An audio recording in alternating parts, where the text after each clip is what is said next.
2021학년도 대학 수학능력시험 6월 대수능 모의평가 동아시아사 해설로 또 만납니다. 여러분 반갑습니다. 정선아입니다. 서울특별시교육청 학평문제, 경기도교육청 학평문제에 이어서 여러분 6월 모평에서도 역시 여러분들과 계속 함께 걸어가고 있는데요. 오늘 고생 많았죠. 사실은 발열 체크도 계속하고 중간에 선생님 학교 같은 경우에는 방역도 했어요. 그래서 쉬는 시간과 점심시간을 굉장히 길게 줬고요. 그래서 시험도 되게 늦게 끝났고요. 우리 학교 학생들이 제2외국어를 굉장히 많이 보거든요. 제2외국어까지 다 끝나고 나니까 정말 저녁 무렵이 됐더라고요. 지쳐서 돌아가는 친구들을 보면서 정말 오늘 하루 참 길었다라는 생각을 합니다. EBS도 마찬가지였어요. 하루 종일 이제 국수, 영, 사과탐, 직업탐구 선생님들까지 전 과목 선생님들이 이른 아침부터 지금 순서대로 계속해서 늦은 밤, 새벽까지 지금 촬영을 하고 있습니다. 하지만 오늘 시험을 본 그 48만의 수험생들 고생만큼이야 하겠어요. 그리고 자꾸 기사에서 평이했다, 대체로 어땠다 이런 얘기들이 계속 나오는데 대체로가 됐건 뭐가 됐건 내가 느끼는 게 어떤지가 제일 중요하죠. 그리고 확실한 건 이미 등급컷 다 봤단 말이야. 이 강의 탑재될 때쯤 되면 이미 주요 사이트에서 다 등급컷 발표했는데 동아시아사만 좀 다른 거 보이지? 동아시아사만 좀 달랐어. 적어도 지금까지 나오는 그 예상 등급컷에서는 EBSI뿐만 아니라 지금 이 동아시아사 같은 경우에는 사회탐구 다른 과목들이 대체로 좀 평이하게 냈다. 그래도 조금 수월했다. 이런 평들이 많은 반면에 동아시아사는 어려웠다라는 평이 사실 많습니다.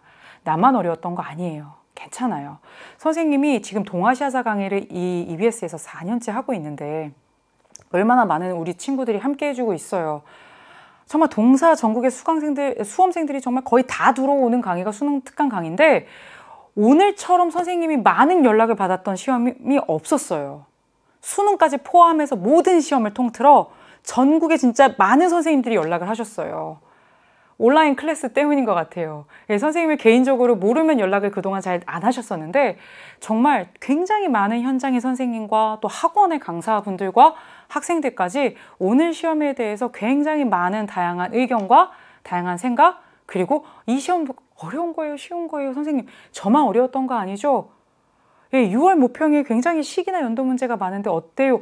이런 질문들을 굉장히 많이 받았고요. 현장의 선생님들 연락도 굉장히 많이 받았습니다. 물론 동아시아사를 작년에 수능을 받고 잘 받고 이미 그런 동아시아사 기출에 아주 많이 익숙했던 친구들한테는 안 어려웠을 수도 있어요. 난도는 사실은 상대적인 개념이니까. 하지만 대체로 오늘 저에게 연락을 주셨던 현장의 선생님들과 학생과 대부분의 이야기들은 아주 소수의 대학 그 재수종합반에 아주 동아시아사 잘하는 친구들이 있는 그런 케이스는 조금 다를 수 있겠지만 전반적으로 어려웠고 다른 사회탐구 과목에 비해서 동아시아사가 까다로웠으며 이전의 6월 모평 문제에서는 많이 보이게 그 개수면에서 아주 많진 않았던 시기나 연도나 이때 있었던 사실 이런 식으로 묻는 문제, 사이시기 이런 문제들이 유독 많이 보였다. 어떤 선생님이 개수를 막 세시기도 했더라고요. 야, 이렇게 모평에 야, 정선아 요번 문제 어땠던 것 같아? 야, 나만 어렵게 느끼냐? 이 재학생들 아니면 이 수험생들 올해 동아시아사를 처음 배우기 시작해서 이제 겨울방학부터 준비해왔던 친구들 많이 어렵게 느끼지 않았을까? 이런 질문들을 참 많이 하셨어요. 그래서 오늘 좀 총평을 좀 정성껏 준비했습니다. 이제 중요한 거는 이 6월 모평에 대한 명확한 분석과 내가 틀린 것을 영원히 다시는 틀리지 않는 거예요. 다 같이 어려웠어? 그래, 그렇다 쳐. 근데 그랬으니까? 아니야. 그러면 나는 이번에 틀린 문제를 다시는 영원히 틀리지 않는 그게 중요한 거야. 왜? 우리의 본 게임은 12월 본수능이니까. 그래서 보겠습니다. 우리 끝까지 동아시아사 계속해서 해 나갈 건데요. 만만치 않은 시험이었어요. 인정해요. 나만 그런 거 아니라고 얘기했어요. 그래서 6월 모의평가 한 줄 평을 좀 하자면 이전에 6월 모평 역시 평가원에서 그동안 출제했던 거 맞는데요. 이 6월 모평 이전의 경향과 비교했을 때는 시기 문제나 연도 문제, 연표 문제 이런 것들이 좀 많이 보이는 게 사실이었고요.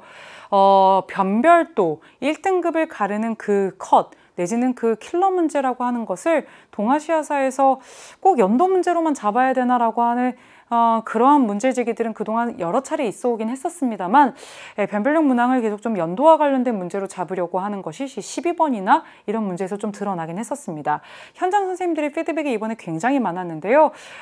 이런 말씀들을 하신 분들이 좀 있었어요. 동아시아사를 정말 좋아하고 역사를 좋아해서 선택해서 여기까지 같이 온 친구들이 꽤 많은데 출제 경향이 계속 이렇게 시기나 연도 문제들이 많이 나오게 되면 우리 애들이 위축되거나 혹시 선택하는데 두려워할까 봐 좀 걱정돼, 이러한 반응들도 있으셨고요.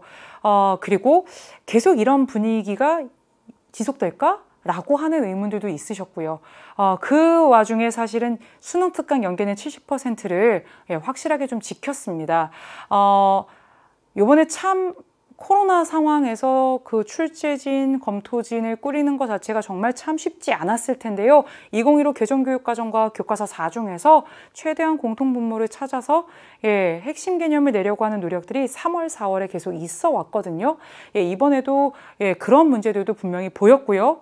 그런데 이제 이 시기나 연도나 연표 문제들이 좀 많았던 것은 사실입니다. 이제 6평을 보면서 여러분들에게 제가 요구하는 것은 교과서를 좀 준비하세요. 교과서가 2015 교육과정 4종입니다. 이 4종, 여기에 공통분모를 가지고 사실은 정답지나 제시자료를 쓰고 있습니다. 굉장히 이번에 어려웠다라고 많은 친구들이 느꼈던 가장 오답률이 높았던 문제라고 할 수 있는 이 12번 문제 같은 경우에 교과서 4종에 그 1511년이라고 하는 그 악랄한 연도가 나와 있긴 하거든요. 그래서 우리 교과서, 우리 학교 교과서 그 한 종에 조금 한 권 정도 더 추가해 주면 좋고요. 혹시 수특으로만 공부하고 있는 친구들이 혹시 있습니까? 예전 교육과정 교과서를 갖고 있어요? 그러면 안 돼요. 여러분들이 그거는 좀 구비를 해줬으면 좋겠습니다. 제일 어려웠던 문제는 아마 12번이나 7번 문제, 그리고 뭐 13, 15번, 18번, 특히 뭐 15번, 18번 다 사이시기, 시기 이런 문제들에서 많은 친구들이 좀 어려움을 겪었을 겁니다. 다이어 연령은 계속해서 주구장창 출제는 됩니다만 중무성 가지고 풀어야 돼? 라고 해서 우리 친구들이 좀 낯설 수 있었어요. 그래서 꽤 까다로운 문제들, 지금 오답률 보니까 뭐 70%대라고 지금 나와 있는 그런 문항들도 꽤 눈에 띄는 게 지금 특징이고요. 저는 쉬웠어요. 50점이에요. 하는 친구도 분명히 있어요. 하지만 전반적으로 지금 체감이 아주 뭐 만만하거나 다른 과목처럼 평이했다는 아니니까 우리 친구들 걱정하지 않았으면 좋겠어요. 이거를 일일이 다 설명할 생각 없습니다. 다만 이거는 바로 여러분들을 위해 만든 거예요.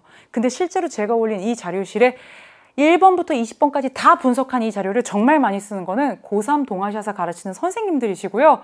정작 학생들은 해설 강의 듣고 다 알아 하고 끝내요. 그게 아니에요. 3월, 4월, 6모, 7월, 9모, 10월, 12월 본수까지 여러분들이 어떤 게 중요하게 다뤄지고 교육과정에서 뭐가 강조되고 있고 뭐가 출제되고 있고 뭐가 연계되었는지 너를 위해 만든 거예요. 그러니까 이걸 딱 출력해서 수특에 딱 껴놓고 이 기출문제와 함께 같이 갔으면 좋겠어요. 왼쪽은 바로 수특 연계된 거를 표시한 거고요. 바로 이거는 수능 특강 단원명을 해서 몇 강에서 복습해야 되는지를 알려드리는 거고요. 여기에 있는 키워드는 바로 무엇이냐? 교육과정에서 다루고 있는 학습 요소와 관련해서 여러분들이 챙겨야 될 것들, 답지로 뭘 쓰고 있는지까지 정리해드린 겁니다. 연계는 70% 확실하게 지켰고요. 그래서 지금 이렇게 쭉 출제를 했습니다. 3월, 4월에 나왔던 것들이 반복돼서 나온 천계령이나 이런 개념들이 있었어요. 하지만 시기나 연표 문제가 3, 4월에 많이 나오지 않았고 교육과정의 핵심 내용들이 많이 나왔기 때문에 우리 친구들이 조금 낯설게 어렵게 느꼈을 수 있습니다. 그래서 이거는 여러분들이 보면서 제가 하나 정리해 드릴 거니까 거기서 따라오시면 되겠고요. 마지막으로 이것만 정리하겠습니다. 체크할 문제들 좀 보도록 할게요.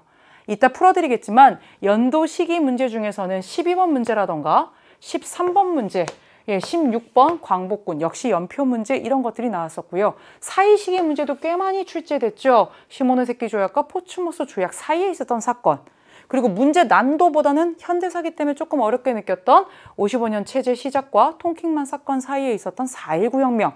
그리고 누가 봐도 고난도 문제는 7번의 다이오 율령은 최다 출제였으나 힌트를 굉장히 조금 줬고요. 조용조를 깔아버리면서 당이랑 헷갈리게끔 냈어요. 그쵸?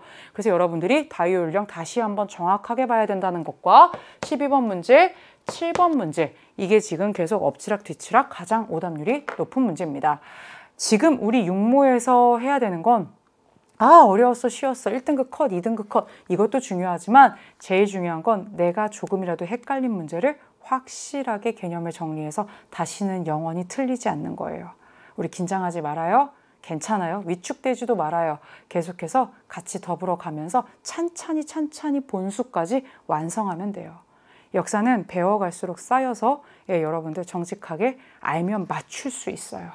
조금 지엽적인 게 많았던 것들은 사실이에요. 괜찮아요. 이제부터 같이 여러분들이 더 쌓아가면 되고요. 이미 어느 정도 이미 탑재되어 있는 것들도 충분합니다. 그러니까 여러분들 이제 하나하나 문항을 통해서 오늘 내가 틀린 개념들 다시 잡고 가는 아주 중요한 작업이 남아 있습니다. 그럼 이제 본격적으로 1번부터 이어가도록 할게요. 본강에서 만나도록 할게요.